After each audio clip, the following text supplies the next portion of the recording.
comment tu vas? Ouais, bah, ça va très bien, un peu Super. chaos, mais ça. Qu'est-ce qui t'a inspiré pour créer l'univers de Silence? Bah, pour l'univers de Silence, il y a eu plein de trucs, il y a eu plein de moments par lesquels je suis passé et à un moment, je me suis posé la question de quel est l'intérêt qu'un Français fasse du manga, sachant que du manga, il y en a beaucoup, et comment réussir à être pertinent. Et j'ai regardé un peu ce que faisait Boichi, notamment, qui lui est coréen. Et en fait, il a parlé de sa culture dans Sunken Rock. Je me suis dit, ça peut être intéressant de parler de ce qu'il y a en France et du coup d'utiliser le folklore qu'on a en France. Et c'est venu au même moment que je réfléchissais à un peu la carrière de Shigeru Mizuki qui a fait Kitaro le repoussant et qui a travaillé vachement autour des yokai. Je me suis dit, bah, il y a un peu toute cette culture du folklore qui se perd en France. On s'y intéresse pas forcément. Puis ça pourrait être intéressant de travailler, de rechercher là-dessus.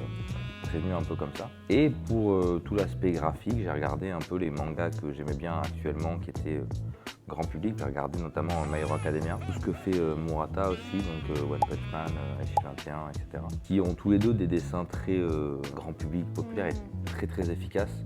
Des actuels encore très pertinents. Sinon un peu Berserk aussi pour tout ce qui est texture et monstres, etc. Donc voilà. Quels sont les défis que tu as rencontrés en dessinant un monde plongé dans l'obscurité? Parce qu'il y a eu, ne serait-ce que graphiquement, des difficultés pour pouvoir exprimer certaines scènes ou ce genre de choses. En fait, c'est sur la gestion des trames.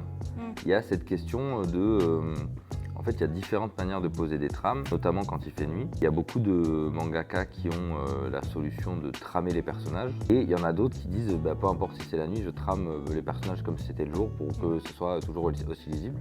Donc j'ai fait ce choix-là, parce que sinon forcément, on avait trop tout le temps. Et déjà que les planches sont assez sombres, ça assombrissait encore tout le reste. Donc ça a été un petit questionnement. J'ai regardé pas mal de mangas, mais en fait, ils sont jamais trop confrontés à cette obscurité permanente. Donc, même les mangas qui ont une line assez claire, ils peuvent se permettre des fois d'avoir des trames très... Enfin, quand il fait nuit sur les personnages. Et en fait, quand on regarde Dragon Ball, par exemple, il n'y a pas de trame, et même quand il fait nuit, ça marche très bien. Donc j'ai assumé ce truc-là, quoi. Quels mangaka t'ont inspiré? Est-ce que tu pourrais me citer les deux plus grands qui t'ont inspiré? Toriyama. Pas original parce que tout le monde cite Toriyama, mais c'est impressionnant à quel point il est fort. Et en fait, il a un dessin qui semble simple, du coup qu'on peut oublier. Mais en termes de dessin, il n'y a personne encore qui s'assoit à sa table. Enfin, c'est très compliqué.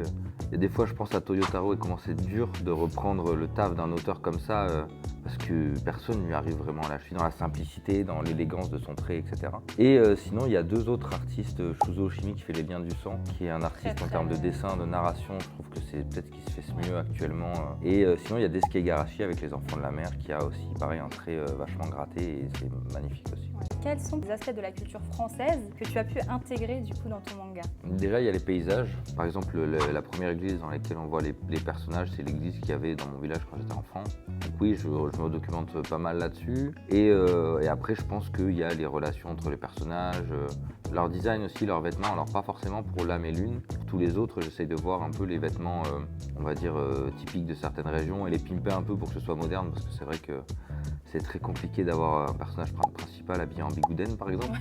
Mais voilà, essayer de rajouter un peu tous ces petits trucs-là. Et je pense dans les dialogues et dans la narration, les relations qu'ont les personnages aussi, on a une manière de vivre complètement différente des Japonais. Donc là-dessus, je pense que ça joue, mais dans tous les mangas français, il y a un peu de ça, quoi. Quel conseil tu pourrais donner aux aspirants mangaka français qui aimeraient se lancer mais qui n'osent pas à cause de la concurrence, qui n'osent pas parce que le manga c'est que japonais pour eux ou ce genre de choses? Je sais pas s'il y en a encore en vrai. Ces dernières semaines, derniers mois, je suis tombé dans un vortex de gens sur Instagram qui ont 17 ans et qui sont trop forts, et c'est moi qui ai à apprendre d'eux parce que ils ont grandi avec les réseaux sociaux, donc leur communication est hyper bien gérée. Ils savent déjà comment faire de l'argent avec leurs dessins sans forcément faire du manga et tout. Du coup, c'est peut-être un peu ça le conseil, c'est que il faut faire du manga pour être mangaka, quoi. Ça suffit pas de faire des vidéos YouTube, de faire des Patreons, de faire des trucs comme ça. Mais sur la communication, ils sont très forts, et le vrai gap à accepter, c'est de dire en fait, il faut passer 50-60 heures par semaine sur ces planches pour faire un manga. C'est vraiment le but de raconter des histoires et tout. Sinon, honnêtement, je suis assez impressionné par des gens qui ont 10 ans de moins que moi. C'est assez bluffant. Ouais. Donc, est-ce que tu as des projets d'adaptation pour Silence? Pas forcément. Forcément, on en parle, mais pour l'instant, il n'y a rien du tout, quoi. Donc non, on attend de voir. Moi, j'aimerais bien un jeu de cartes. J'en parle dans les bonus du tome 1. que j'ai un peu fait mon jeu de cartes et tout. Alors je suis pas game designer et tout, je me suis juste amusé à faire ça. Donc ça c'est un truc qui me botterait, mais c'est pareil pour l'instant, il n'y a rien dans les tuyaux, ça arrivera peut-être un jour, hein, on touche du bois, mais on en parle. Il n'y a rien de concret. Maintenant en fait il y a eu des antécédents, notamment Radiant, Dreamland qui a son animé. Avant c'était même pas une question. Quand on faisait du manga français, c'était non, ça n'arrivera pas. Il y a plein de mangas japonais qui n'ont pas d'animé. Donc maintenant, c'est devenu un antécédent. Et dès qu'on fait un manga français, c'est à quand l'animé? J'avais sorti le tome 1 à peine une semaine. Et on me disait à quand l'animé? Je disais laissez le temps quand même. Comment tu vois l'avenir de ta carrière en tant que mangaka français? C'est très flou. J'espère beaucoup. C'est surtout ça l'attitude que j'ai en ce moment. Pour l'instant, j'ai que des échos positifs, donc c'est chouette. Je me rends compte que j'ai eu beaucoup de chance aussi.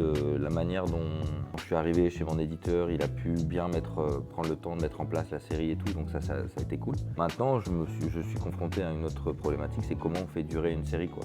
Le lancement est bien parti, mais maintenant, comment on fait en sorte que les lecteurs tiennent, et la seule carte que j'ai en main, c'est d'essayer de raconter les histoires les plus intéressantes possibles. Tout le reste, c'est très flou de savoir comment on relance l'intérêt sur une série, sachant que on sort un tome tous les 6 à 8 mois, là où en face, My Hero Academia, c'est tous les 3-4 mois. Donc il y a des petits trucs, par exemple les couvertures alternatives, l'atelier des sorciers fait ça parce que les tomes sont un peu plus longs à sortir. Il y a des collectors, il y a des trucs comme ça, donc il y a des trucs à réfléchir, je pense, pour relancer l'intérêt. Mais moi, les seules cartes que j'ai en main, c'est d'essayer de raconter la meilleure histoire que je peux, quoi. Donc, Ok. voilà.